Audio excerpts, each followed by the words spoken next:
وعلى رسوله الكريم أما بعد محمد وآل محمد نحمده نصلي على رسوله الكريم اليوم أكملت لكم دينكم أتممت عليكم ورضيت لكم الدين اسلام. حضرات، خواتین اسلام، السلام علیکم ورحمۃ اللہ وبرکاتہ.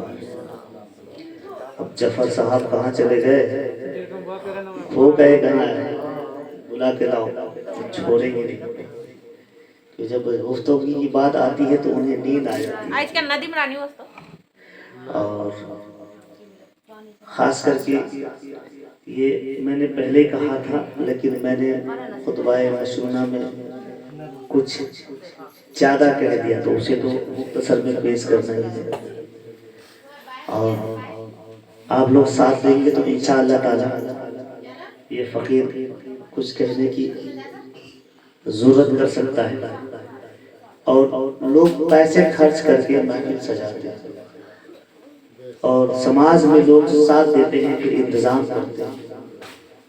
اس کے بعد پھر ایک محفل سجتی ہے، علماء دین آتے ہیں اور علماء کرام اپنی محبت کو ایک لب و لحاظ میں ظاہر کرتے ہیں. ایک ظاہرانہ انداز ہوتا ہے. کیوں کرتے ہیں؟ کہ تاکہ یہ ہمارا اسلام کے لوگ اور دیگر بھائیوں میں اگر کسی قسم کی دل میں کوئی خلل ہے وہ ختم ہو جائے. علماء کرام محبت پیدا کرنے میں لگے رہتے ہیں، کیونکہ کسی جھگڑے کا نام اسلام نہیں ہے، کسی نفرت کا نام اسلام نہیں ہے، کسی کو ایسے چیز کا اسلام نام نہیں ہے جس میں کوئی خرابی ہو، اس چیز کا نام اسلام نہیں ہے. اسلام وہ ہے جو مسلمانوں کی آنکھوں کی ٹھنڈک ہے. اسلام وہ ہے جو دل کی دھڑکن ہے. اسلام وہ ہے جو انسان کی طاقت ہے. اسلام وہ ہے جو نیک انسان کی طاقت ہوتی ہے. اسلام وہ ہے جو ہمیں جینے کا طریقہ سلیقہ بتاتا ہے. اسلام وہ ہے جو محبت کا پیغام بتاتا ہے. اسلام وہ ہے جو ایک دوسرے کو راستہ بتاتا ہے. اسلام وہ ہے جو اصلی مقام تک پہنچنے کا ذریعہ بتاتا ہے. اسلام وہ ہے جو لوگوں کے دل میں محبت پیدا کرتا ہے، جس کو امن اور سکون پیدا کرنے کا ذریعہ ہے. اسلام اسی کا نام ہے. اسلام بیر کرنا نہیں سکھاتا. میں تفسیری جو میں شادی والی بات کچھ کرنا چاہتا ہوں، کیونکہ آج میں جلالی کے موڈ میں نہیں ہوں، کیونکہ جلالی ہمارے حافظ قرآن اور امام صاحب دکھا رہے ہیں. اب میں کیا دکھاؤں؟ اب کوئی موقع بھی ملا ہے تو اب میں چاہ رہا ہوں کہ اب ہم پورے سورے ہم لوگ کیا ہے کہ رات جب پوری ہوتی ہے تو سب تقریر بھی پوری ہو جاتی ہے. تو یہ میں نے کل کی بات کہی. انشاءاللہ ایک ایک بات پہ آپ دھیان دیں گے. میں نے کل کی بات کہی اور خطبہ جو مسلمہ ہم نے پڑھی ہے آل پر پڑھی ہے، یعنی نبی کی آل پر اور نبی کی وفات پر. اليوم اکملت لکم دینکم اتممت علیکم، یعنی نبی کی وفات پہ ہم نے پڑھی خطبہ مسنونہ. انشاءاللہ اس سے پہلے کہ میں قل کی بات کروں، بس مختصر میں قل شریف کیا ہے یہ آپ جان لیں.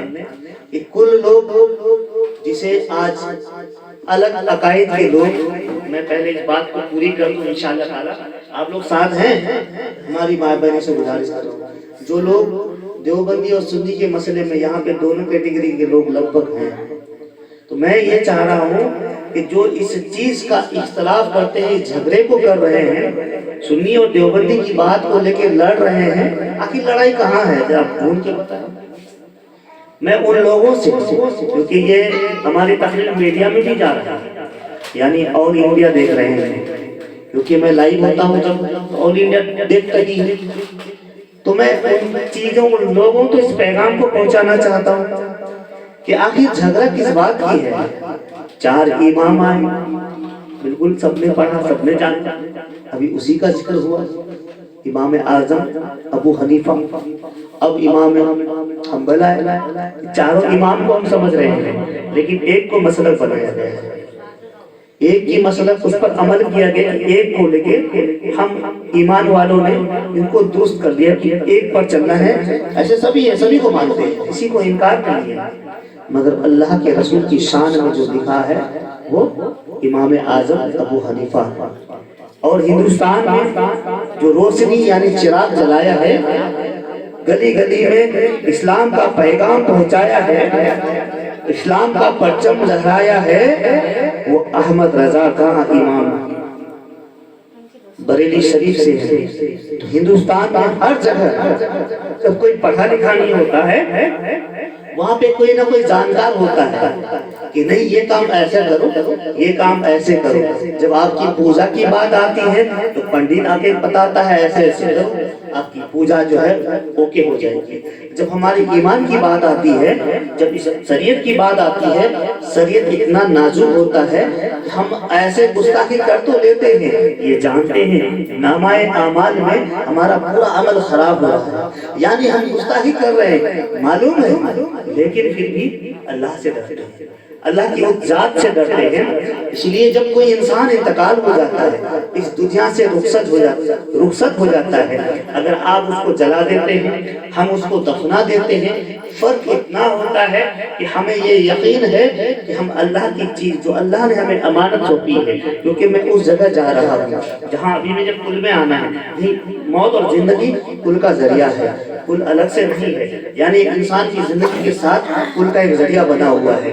آپ آئے وہاں پر جب اللہ تعالیٰ نے پوری کائنات میں، اللہ تعالیٰ نے جب کائنات بنانے کے لیے سوچی، کائنات بنانی ہے، انسان پیدا کریں گے، انسان پیدا ہوگا، اللہ رب العزت انسان کو پیدا کرے گا، اے بچہ ادھر آؤ، تو اب فرشتوں کے سردار اور سردار تمام کیا فرماتے ہیں کہ میرے مولا انسان کو پیدا کیا گیا تو زمین پہ جا کے یہ سرکس مچا دیا، زمین میں جائیں گے تو ایک دوسرے کا قتل کریں گے، خوب برائیاں کریں گے۔ میں بالکل اس لب و لحاظ سے بتا رہا ہوں کہ ڈائریکٹ بات سمجھ میں آ جائے، خوب برائیاں کریں گے، اور ہم عبادت کے لیے نہیں، اگر کوئی خاص آپ کا آدمی ہوگا گھر میں، اب آپ نے کسی اور کو چنا تو آپ تو سوال کرو گے کہ ہم گھر میں ہوتے ہوئے آپ نے دوسرے شخص کو کیوں رکھ دیا، کیوں آپ نے شخص کو کام دے دیا۔ مولا کائنات کا کرم تو دیکھیں، مقصود اور مقصد کچھ اور ہے، مقصد اور مقصود کچھ اور ہے۔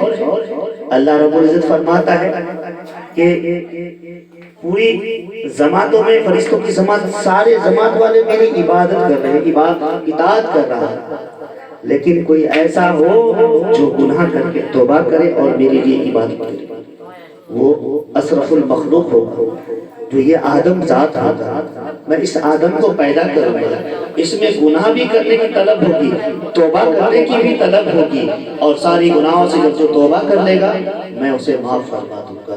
اس میں جو دوزخ میں بھی جائے گا، اس میں جنت میں بھی جائے گا، لیکن جو شرک دل سے توبہ کرے گا وہ جنت کا حقدار ہوگا۔ جب انسان اس دنیا سے رخصت ہو جاتا ہے، فنا ہو جاتا ہے، جس کے لیے کوئی اولاد نہیں ہوتا، دعا کرنے والا علماء کرام فرماتے ہیں کہ ان کے حق میں نبی بھی دعا فرماتے ہیں، علماء کرام بھی دعا فرماتے ہیں، کیونکہ جب بیٹیاں رحمت ہوتی ہے، میں نے پچھلے ہفتے اس پر تقریر کی تھی، تو جس گھر میں بیٹا اور بیٹیاں نہ ہو، اللہ کے نبی فرماتے ہیں کہ اس گھر میں میں ہوں، جس میں چراغ اور کوئی روشنی نہ ہو اس میں میری نگاہ ہوتی ہے۔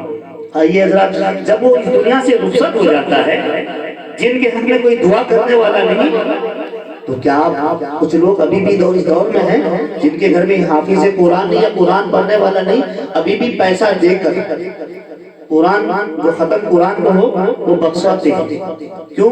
ایصال ثواب میں شمار ہو جائے گا، یعنی جو انتقال ہو چکا ہے، دنیا سے رخصت ہو چکا ہے، ان کے حق میں ایصال ثواب ہے۔ اب جب ایصال ثواب کریں گے ان کے لیے تو ظاہر سی بات ہے دعا تو کرنی ہے، قل تو کرنا ہی ہے۔ ان کے حق میں اللہ تعالیٰ دعا اس لیے کرتے ہیں کہ میرے مولا، ان کے آل میں سے ہم آل ہیں، میرے مولا۔ جب کوئی آل نہیں ہوتا، کسی کے گھر کی بہو کرتی ہے، جو اچھی بیٹی بہو ہوتی ہے، وہ ان کے لیے دعائیں کرتے کہ ہمارے ساس سسر انتقال کر چکے ہیں، اب میں ان کے لیے دعا میں کروں گی، کیونکہ ان کے لیے اب کیا بخشا جائے۔ جن کے پاس پیسے ہوتے ہیں یا خزانہ ہوتا ہے، ان کے لیے صدقہ لٹاتی ہے بیٹیاں، بہو صدقہ لٹاتی ہے کہ گھر والے سے کہتی ہے کہ اب ہم میں سے کوئی قرآن پڑھنا جانتا نہیں، اس دور میں ابھی بھی باقی ہے جس نے قرآن نہیں پڑھا، بہت سے لوگ ختم قرآن کو کچھ ہدیہ دے کر وہ بخشواتے ہیں تاکہ ان کے حق میں یہ ایصال ثواب ہو جائے، یعنی دعا کی جائے گی۔ جب دعا کی جائے گی تو علماء کرام ان کے حق میں قرآن شریف پڑھتے ہیں، یعنی ایسے آیتیں بہت پڑھنا چاہتا ہوں، لیکن جب کل کرتے ہیں اسی درمیان جب قرآن کی تلاوت کر کے جب بارگاہ الہی میں، درگاہ الہی میں ہماری دعا قبول کی جاتی ہے۔ اب جب تک وسیلہ نہ ہو، مانگنے کا طریقہ سلیقہ نہ ہو، دعا قبول ہو سکتی ہے۔ وما ارسلناک الا رحمۃ للعالمین، اللہ فرماتا ہے کہ تمام جتنے نبی آئے ان کو رحمت دے کر بھیجا گیا ہے، اور اللہ کے رسول جب آئے تو سراپائے رحمت بنا کر بھیجا گیا ہے، یعنی تمام رحمتوں کا سردار، تمام نبیوں کا سردار بنا کر بھیجا گیا۔ اسی طرح جب اللہ خود نبی پہ درود پڑھتا ہو، اللہ خود جب نبی پہ درود بھیجتا ہو، ہم آدم ذات کی کیا اوقات کہ ہم ڈائریکٹ میں نبی پہ بھیج رہا ہوں درود، نہیں، نبی پہ درود پڑھ رہا ہوں، مولا اسے قبول کرے گا تبھی نبی تک پہنچے گا، رب اسے قبول کرے گا تبھی تو نبی تک پہنچے گا، رب راضی نہ ہوا تو نبی تک کیسے پہنچے گا؟ درود پاک کا مقام جو لوگ اختلاف کرتے ہیں، رب جب خود اپنے محبوب پہ درود پڑھتا ہو پھر کس بات کا اختلاف ہے، کس بات کا اعتراض ہے؟ اللہ اپنے محبوب پہ خود درود پڑھتے ہیں باری باری۔ اللہم صلی علی ان اللہ و ملائکتہ یصلون علی النبی یا ایھا الذین آمنوا صلوا علیہ وسلموا تسلیما۔ اللہم صلی علی سیدنا حبیبنا مولانا محمد بارک وسلم۔ اللہ تعالیٰ باری تعالیٰ خود اپنے محبوب پہ کیا ہے، اے مومنوں تم پر بھی یہ واجب ہے کہ تم بھی ہمارے محبوب پہ اللہ کے رسول پر درود بھیجا کرو۔ لیکن اب ڈائریکٹ میں نہیں کہہ سکتا، ہم نے درود پڑھی ہے، اب مولا کائنات قبول فرما لے سے۔ تو جب کوئی انسان انتقال کر جاتا ہے، اس کے حق میں دعا کرنے کا ایک ذریعہ بن جاتا ہے۔ جب بزرگان دین یعنی تمام بزرگان دین دنیا میں تشریف لا رہے ہیں، جب ولایت دنیا میں بڑھ رہا ہے، تب ہندوستان میں خواجہ غریب نواز اس ملک میں آئے تھے، ہند کے راجہ ہمارے خواجہ، ہند کے راجہ ہمارے خواجہ۔ اس ملک میں کیا ہم ڈائریکٹ نماز پڑھنا سیکھے؟ نہیں سیکھا، ہمارے بزرگان دینوں نے سکھایا۔ کیا ہم ڈائریکٹ سیکھے؟ علماء کرام اس میں سے کوئی حافظ قرآن بنتے گئے، کوئی عالم بنتا گیا، کوئی فاضل بنتا گیا، کوئی مفتی بنتا گیا، کوئی قاری بنتا گیا، پتہ یہ چلا رب ایک ہے، اس کے سوا کوئی دوسرا معبود نہیں، اللہ واحد ہے، لا شریک ہے، اس میں کوئی شریک نہیں۔ ان سے پتا چلا، اللہ کے رسول سے پتا چلتا ہے رب ایک ہے۔ کیوں؟ اللہ نے اپنے محبوب پہ قرآن جو نازل کر دی۔ اب یہ بات آگے بڑھے، میں گفتگو کو آگے بڑھا رہا ہوں کہ جب قرآن نازل کرتی ہے اللہ تعالیٰ اپنے محبوب پہ، بالکل افضل کتاب ہے، 3-4 کتابوں میں افضل کتاب قرآن مجید۔ اب اس کتاب کے ذریعے سے یہ پتا چلا رب ایک ہے، رب کی عبادت کرنا ہے، اور یہاں پہ نبی کو انکار کرنے کا کوئی ذریعہ کیا ہے؟ نہیں۔ جب نبی پہ قرآن نازل ہو رہی ہو تو سوال تو ہونا ہی نہیں چاہیے، ہمارے بیچ میں ہمارے درمیان اختلاف تو ہونا ہی چاہیے، پھر کس بات کا اختلاف؟ یہ پیغام میں اس لیے آگے تک پہنچا رہا ہوں اور ہر جگہ جا جا کے یہی بات کہتا ہوں کہ جب عبادت ایک خدا کی کرنی ہے، ایک ہی قرآن پڑھنا ہو، دوسری کوئی قرآن نازل ہوئی نہیں ہے، ہم اس کو بنا کے کتنا بنا لیں گے؟ قرآن تو ایک ہے، ہمارا رب ہے، اسی کی عبادت کریں گے اور نبی کی اطاعت کریں گے کہ رب العزت نے اپنے محبوب کو دنیا مقصد اور مقصود میں ہے۔ اگر یہ مقصود نہ ہوتا، مقصد نہ ہوتا تو یہ مقصود ہی نہیں۔ رب قدیر نے اس دنیا کو آج کل شریف خانقاہوں میں اس لیے پڑھی جا رہی ہے، جب کسی چیز کو ہم کھائیں، کھانے سے پہلے ہاتھ دھوتے کی نہیں؟ ہاتھ دھویا ہم؟ چاول پکانے سے پہلے دھوتے کی نہیں؟ دھویا ہم؟ جب ساری چیزوں کو پاکیزہ کیا، اب وہ ٹھنڈی برتن پہ رکھ کر پکایا گیا، سبزی ترکاریاں پکائی، بات بہت باریکی ہے، سمجھنے کی بات ہے، سمجھ میں آ جائے تو بہت چھوٹی سی بات میں سمجھ جائے گی۔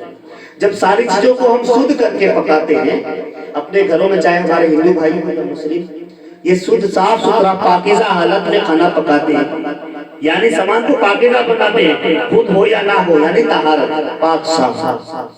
تو ہم پاک صاف ہیں یا نہیں ہیں، لیکن سامان کو ضرور دھوتے ہیں، ان کو دھو دھا کر کھانے کا انتظام کرتے ہیں۔ یہ تو پتہ ہے جب کل شریف کے درمیان ایصال ثواب سے جوڑ رہا ہوں اس کو، جب کل شریف کا مقام آتا ہے، اب ضروری نہیں ہے کہ کوئی مر گیا اسی کے حق میں جائے گا، یہ صدقہ جاریہ ہے۔ آپ نے کل شریف پڑھا، چلو میں نے اچھا کھانا پکایا ہے، ہمارے پڑوس میں کوئی بیمار بیٹھا ہوا ہے، ہمارے پڑوس میں کوئی غریب بیوہ مسکین بیٹھی ہوئی ہے، اور ایسا بیوہ مسکین ہو بھی نہ ہو، کوئی غریب محتاج بیٹھا ہوا ہے جو دین کماتا ہو، کھاتا ہو، بڑی پریشانی ہو رہا ہو، آپ اِسارے ثواب کر کے صدقہ جاریہ کو جاری رکھیں گے۔ کیسے؟ اب آپ نے صدقہ کیا، پکایا آپ نے، یہ دل میں ملال نہ رہے کہ میں نے اس کو فاتحہ ہم نے کڑا ہے، ہم نے پکایا ہے، اور خود ہی کھا لیں۔ جب کل شریف کا اصلی ثواب لینا چاہتے ہیں، اصلی ایصال ثواب کرنا چاہتے ہیں، اس چیز کو پکا کر فاتحہ کر کے کل شریف میں جو آپ کو آیتیں آتی ہو، اللہ کی بارگاہ میں اپنی عبادت کو پیش فرما دیجئے اور بارگاہ رسالت کا صدقہ لے لیجئے۔ جس جگہ اس کو پہنچنا ہو وہ پہنچ جائے گا، اور اس تبرک کو وہاں تک تقسیم کروا دیجئے جو اس کا حقدار ہے، وہاں تک تقسیم کروا دیجئے جو اس کا حقدار ہے، تبھی آپ کی جو ایصال ثواب جو ہے وہ قبول اور مقبول ہوگی۔ اس بات کو جاننا ضروری ہے کہ جھگڑا اپنے آپ ختم ہو جائے گا، ہر جگہ ختم ہوگا، کوئی اعتراض نہیں ہوگا، کوئی اختلاف نہیں ہوگا۔ حضرات درود شریف پڑھیں، میں چاہ رہا ہوں کہ ماحول کو بنانے کے لیے ایک چھوٹی سی کلام کریں۔ اللہم صلی علی سیدنا مولانا وعلى آل سيدنا مولانا محمد اللهم صل على سيدنا مولانا محمد۔ اب آواز آئی ہے، وعلى آل سيدنا وعلى آل سيدنا مولانا محمد اللهم صل على سيدنا بارك وسلم صلاة والسلام يا رسول الله صلاة والسلام يا حبيب الله صلی اللہ علیہ وسلم۔ آئیے کچھ ہمارے آقا سرور انبیاء صلی اللہ علیہ وسلم کی شان کچھ چھوٹی سی کلام پڑھ دوں اور بالخصوص دل سے سنیے گا، بہت پیاری کلام ہے۔ میرے مصطفیٰ کا ثانی، میرے مصطفیٰ کا ثانی کوئی دوسرا نہیں ہے، میرے مصطفیٰ کا ثانی کوئی دوسرا نہیں ہے، میرے مصطفیٰ کا ثانی کوئی دوسرا نہیں ہے، کسی انجمن میں ایسا. واہ سبحان اللہ سبحان اللہ. بڑی پیاری کلام ہے سبحان اللہ. کسی انجمن میں ایسا کوئی آئینہ نہیں. واہ واہ واہ سبحان اللہ. کسی انجمن میں ایسا کوئی آئینہ نہیں ہے. میرے مصطفیٰ کا ثانی کوئی دوسرا نہیں ہے. کسی انجمن میں ایسا کسی انجمن میں ایسا کوئی آئینہ نہیں ہے. اب میرے نبی پہ جو انگلیاں اٹھی تھی، جو لوگ اختلاف کر رہے تھے اس زبان میں، یہودی اور وہابی، ایک ایک مطلب سماعت فرمائیں توجہ کے ساتھ. اس کی طرح کہے ہم، اس کی طرح کہے ہم کہ لکھا پڑھا نہیں ہے. سبحان اللہ سبحان اللہ. نبی کو جو بہت لوگ امی امی کہتے ہیں، یعنی پڑھا لکھا نہیں. امی کا معنی ہے ایسا علم دار جس سے بڑا کوئی نہیں. کہ نبی کو کہتے تھے یہ امی پڑھا لکھا ہے نہیں، اپنے آپ کو نبی کہتا ہے. لوگوں نے کئی جگہ ان کو انگلیاں اٹھائی کہ محمد صلی اللہ علیہ وسلم پڑھے لکھے تھے نہیں. علم غیب کیا ہے؟ وہ غیب دانی ہے. نبی غیب دانی ہے، علم کا پیکر ہے. وہ اس لیے تمام نبیوں کا پیغمبر ہے، تمام سب سے اعلیٰ پیغمبر، تمام نبیوں کے نبی یعنی سرور انبیاء ہے، خاتم النبیین ہے، سید المرسلین ہے. اس لیے کیا کہتے ہیں؟ اس کی طرح کہیں ہم کہ لکھا پڑھا نہیں ہے. یہ کلام پاک کیا ہے؟ واہ واہ واہ. قرآن مجید کو توجہ کے ساتھ سنیں گے. ماجد صاحب کیا نام ہے؟ ساجد ماجد. اس کی طرح کہے ہم کہ پڑھا لکھا نہیں ہے. یہ کلام پاک کیا ہے؟ قرآن مجید کو جب یہ پڑھا لکھا نہیں ہے تو کلام پاک کیا ہے؟ یہ کلام پاک کیا ہے جو معجزہ نہیں ہے. کلام پاک کیا ہے جو معجزہ نہیں ہے. میرے مصطفیٰ کا ثانی، میرے مصطفیٰ کا ثانی کوئی دوسرا نہیں ہے. کسی انجمن میں ایسا کسی انجمن میں ایسا کوئی آئینہ نہیں ہے. سبحان اللہ. مزہ آ رہا ہے؟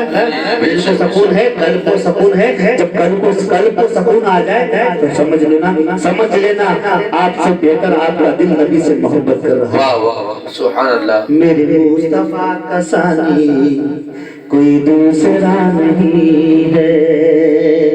یہ کلام پاک کیا ہے؟ یہ کلام پاک کیا ہے؟ یہ کلام پاک کیا ہے جو معجزہ نہیں ہے.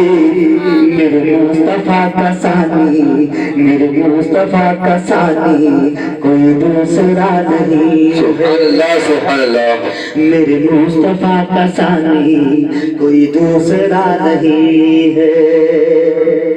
ایک مطلب ہے اور کسی کا. یہ کلام پاک کیا ہے جو معجزہ نہیں ہے. مطلب پہ غور کریے گا، بڑی پیاری بات ہے. شاعر اسلام کیا فرماتے ہیں؟ الحمدللہ ان کو اللہ تعالیٰ زمین عطا فرمائے اور اس دنیا میں ہو تو اللہ تعالیٰ ان کو بے شمار دولت سے نوازے. رہ بندگی و طاعت بے غرور کرنے والی. رہ بندگی و طاعت بے غرور کرنے والی. جو مدینے سے نہ گزرے، جو مدینے سے نہ گزرے، جو مدینے سے نہ گزرے کوئی راستہ نہیں ہے. سبحان اللہ سبحان اللہ. دولت پہ ناز ہے اور اپنے آپ پہ تکبر ہو. شاعر اسلام کیا فرماتے ہیں؟ رہ بندگی و طاعت بے غرور کرنے والی.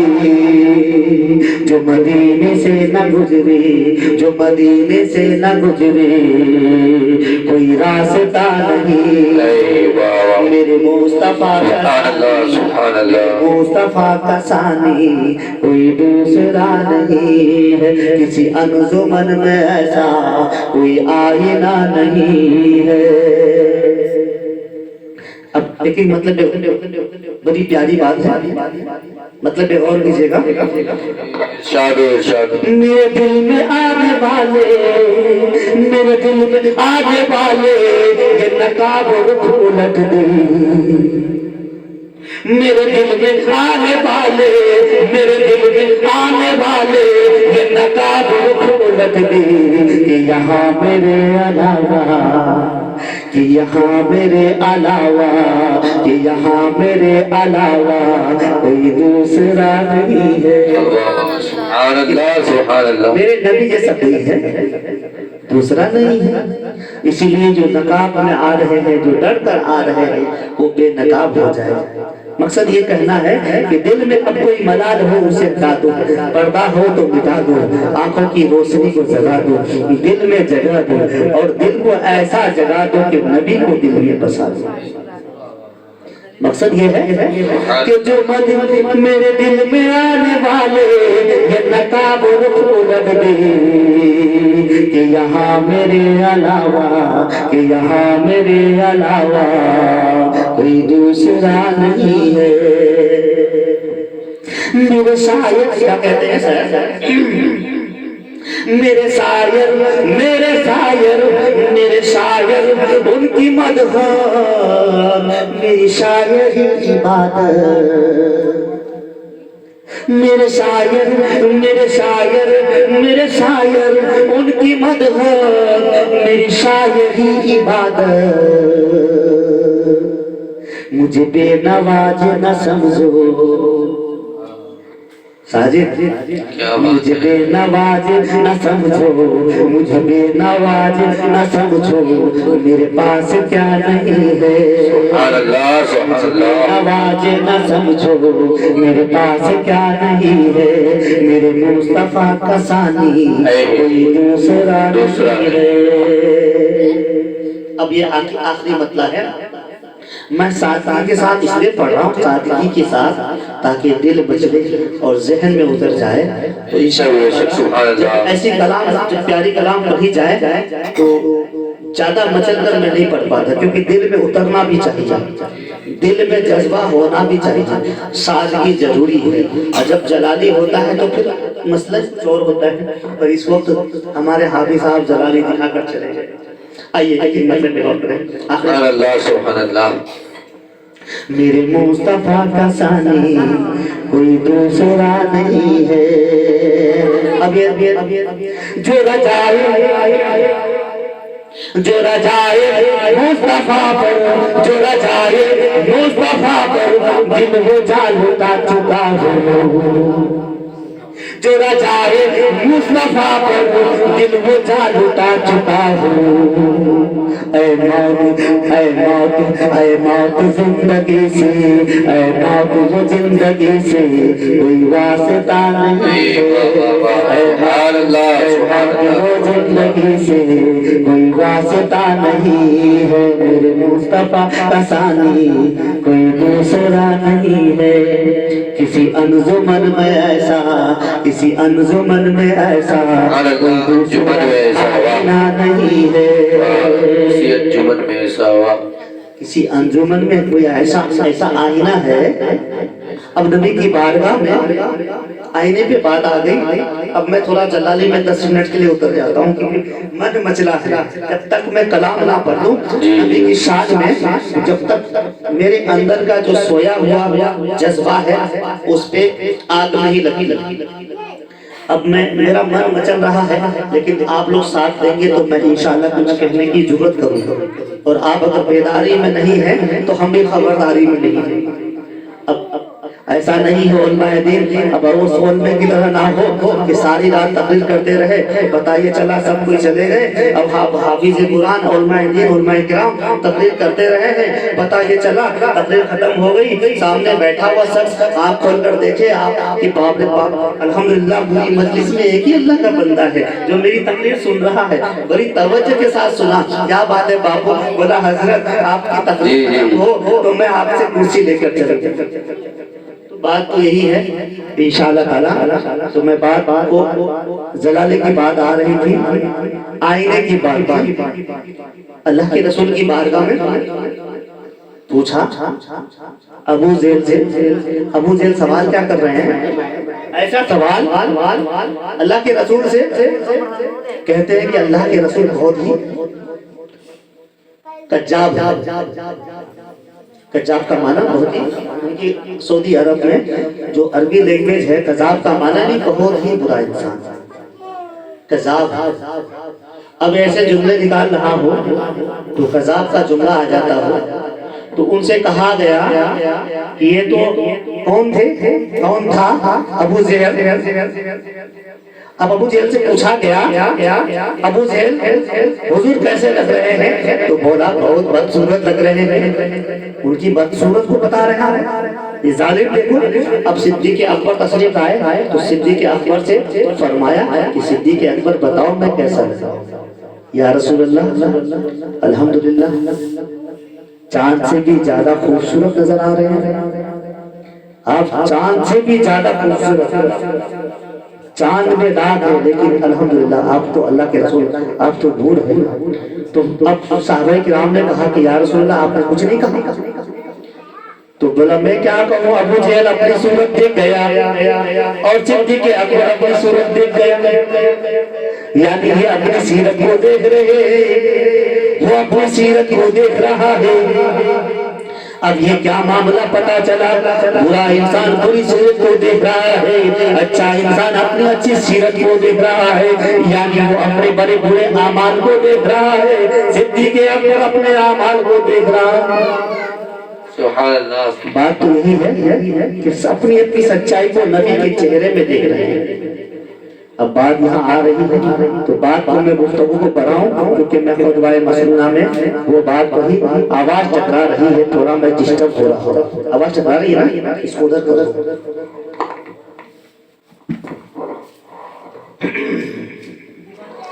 اب بات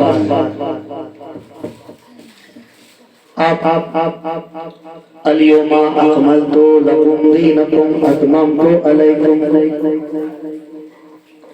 اللہ کے رسول کو پتا چلا مفارقت کا وقت آ گیا ہے، آخری وقت۔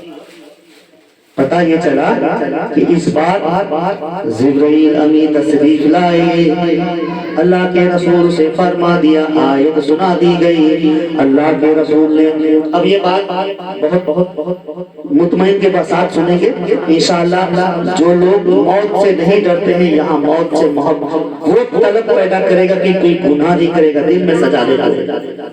اللہ کے رسول کو پتا چلا اب آخری وقت آ چکا ہے، اب جب وہ مکے سے روانہ ہو رہے ہیں مدینے کی طرف تو پلٹ کر دیکھا کہ اب دوبارہ میرا مکہ نہ آنا ہوگا۔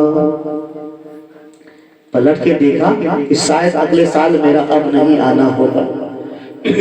آپ کو ضعیفی حالت تکلیف شدت بیمار ہے، آپ نے فرمایا کہ مجھے اپنے مہمنہ کی حجر پر لے چلو، وہاں کچھ دیر آپ آرام کریں گے۔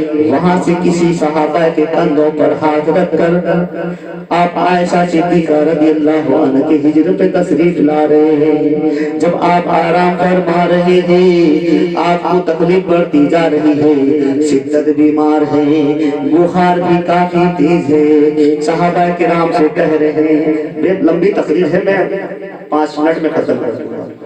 اب صحابہ کرام سے فرما رہے سنو سب کو بلا لو کیونکہ مفارقت کا وقت آ گیا ہے، اب آخری وقت ہو چلا ہے۔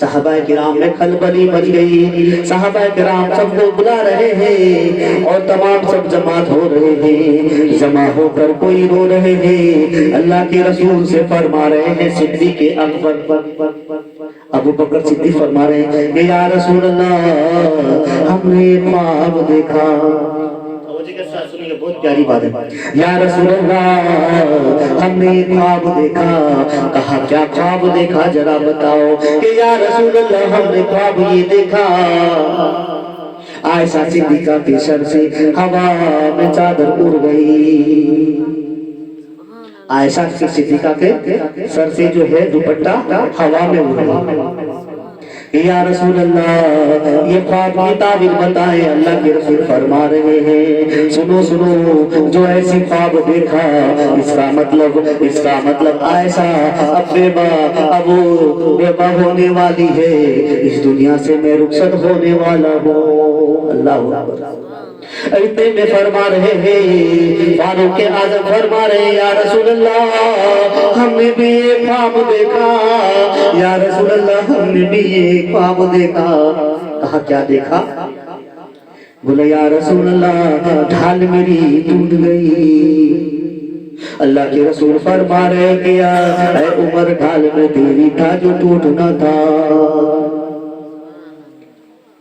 ڈھال میری ٹوٹ میں تیری تھا جو ٹوٹنا تھا، اتنے میں فرما رہے کون، عثمان رضی اللہ تعالیٰ عنہ فرما رہے کہ یا رسول اللہ ہم نے بھی خواب دیکھا، کہا کیا خواب دیکھا، عثمان غنی رضی اللہ تعالیٰ عنہ فرما رہے کہ اللہ کے رسول فرما رہے بتاؤ کیا خواب دیکھا، یا رسول اللہ ہم نے بھی خواب دیکھا کہ قرآن کا ایک ورق ہوا میں اڑ گیا، یا رسول اللہ ہم نے بھی ایک خواب دیکھا قرآن کا ورق یہ ہوا پہ اڑ گیا، ہوا پر اڑ گیا، کہ یا رسول اللہ مسئلہ بتائیں، اللہ کے رسول فرما رہے ہیں کہ اس قرآن کی عبرت میری روح سے ہے، اب میری روح پرواز ہونے والی ہے، میری روح پرواز ہونے والی ہے، اس دنیا سے میں رخصت ہونے والا ہوں، مفارقت وقت ہے، اب صحابہ کرام رو رہے گریہ جاری میں روئے جا رہے، اتنے میں مولا علی مسکن قصہ فرما رہے کہ یا رسول اللہ ہم نے بھی ایک خواب دیکھا، یا رسول اللہ ہم نے بھی ایک خواب دیکھا، اللہ کے رسول فرما رہے اے علی بتاؤ کیا خواب دیکھا، یا رسول اللہ ہم نے بھی ایک خواب دیکھا کہ ڈھال میری ٹوٹ گئی، یا رسول اللہ، اللہ کے رسول فرما رہے ہیں اے علی ڈھال تیری میں تھا جو ٹوٹنا تھا، یہ دنیا سے جو رخصت ہونا ہے، اتنے میں حسنین فرما رہے کہ یا رسول اللہ، حسنین فرما رہے یا رسول اللہ ہم نے بھی ایک خواب دیکھا، کہا کیا خواب دیکھا ذرا بتلاؤ، کہ یا رسول اللہ ہم نے یہ خواب دیکھا جو بوڑھا درد گر پڑا، یا رسول اللہ حسنین فرما رہے ہیں تو یا رسول اللہ جو بوڑھا درد ہے وہ گر پڑا ہے، یہ سو رہے ہیں کیا ہماری سب، اللہ اکبر، اللہ کے رسول سے یہ سارے صحابہ کرام اور حسنین بھی فرما رہے ہیں، اب اس کو شدت بخار ہے، پریشان ہے، اب بڑی ضعیفی حالت ہے، بڑی دشواری کے ساتھ آپ مسجد میں داخل ہوئے، آپ نے فرمایا امامت کے لیے صدیق اکبر کو کہ آپ نماز پڑھائیں اور آپ امامتی کریں، یہ حالت سن کر یہ جملہ سن کر صحابہ کرام رو رہے ہیں، بڑی دشواری کے ساتھ نماز ادا ہوئی، بڑی تکلیف کے ساتھ، نماز کے بعد اللہ کے رسول نے فرمایا بلال سے کہو کہ اعلان فرما دو، اگر کسی قسم کا کوئی دعویٰ ہے، کسی قسم کا کوئی وعدہ ہے، کوئی مجھ پہ سکوہ بنا کرتا ہو، وہ اپنا حق ادا کر دوں گا، قیامت کے نہ رکھوں گا، یعنی کسی کو کوئی کسی چیز کی ملال ہو یا کوئی شکایت ہو یا کسی چیز کا کوئی قرض ہو اور وہ مجھ سے آ کر کہے میں قیامت میں اس کا عوض نہیں رکھوں گا، میں اس کا حق ادا ابھی اس وقت کر دوں گا۔ بلال رضی اللہ تعالیٰ عنہ پورے مدینے میں اعلان فرما دیتے ہیں، تمام صحابہ کرام جمع اور تمام مدینے والے جمع ہوتے ہیں۔ آپ عائشہ صدیقہ کے گھر میں تشریف فرما رہے ہیں، اب اتنے میں کہتی ہے عائشہ صدیقہ فرماتی ہے کہ یا رسول اللہ آپ کا بدن تپ رہا ہے، بدن مبارک چل رہا ہے۔ اللہ کے رسول فرماتے ہیں سنو کہ اب میری طبیعت کافی خراب ہو رہی ہے، ضعیفی حالت ہے۔ اب حضرت عائشہ صدیقہ فرماتی ہے کہ یا رسول اللہ ہم نے بھی خواب دیکھا۔ کیا دیکھا؟ کہ دیکھا چھت کا ستون گر پڑا ہے، یعنی چھت گر چکا ہے۔ اللہ کے رسول سے فرما رہی ہے، اب عائشہ صدیقہ فرما رہی کہ یا رسول اللہ چھت کا ستون گر چکا ہے۔ اللہ کے رسول فرما رہے ہیں سنو اس کا مطلب جو ہے جو بیوی خواب دیکھے وہ بیوہ ہونے والی ہے۔ اب روئے جا رہی ہے، گریہ جاری کر رہی ہے، سمجھایا گھبراؤ نہیں، سمجھا رہے ہیں گھبراؤ نہیں، موت کا مزہ ہر کسی کو چکھنا ہے۔ اب بی بی کو سمجھایا، اب اس کے بعد تمام سب لوگ گریہ جاری میں لگے ہیں۔ اب آگے کی بات دیکھیں کیا اللہ کے رسول نے جب اعلان جو کروایا ہے، اب اعلان کے دوران کیا ہوتا ہے کہ لوگ سب آ رہے ہیں، بلال نے اعلان جو کر دیا ہے اس میں ایک عکاسہ نام کا دعویٰ کرتا ہے کہ میں اس کا دعویٰ کرتا ہوں، میں اللہ کے رسول سے اس کا بدلہ لوں گا، یعنی اس اوس کا بدلہ لوں گا۔ اللہ کے رسول نے بلوایا اور عکاسہ سامنے کھڑا ہوا، کہا کہ کیا بات ہے تیری، کیا بات ہے، آخر تم کس چیز کا اوس مانگ رہا ہے، کس کا بدلہ مانگ رہا ہے؟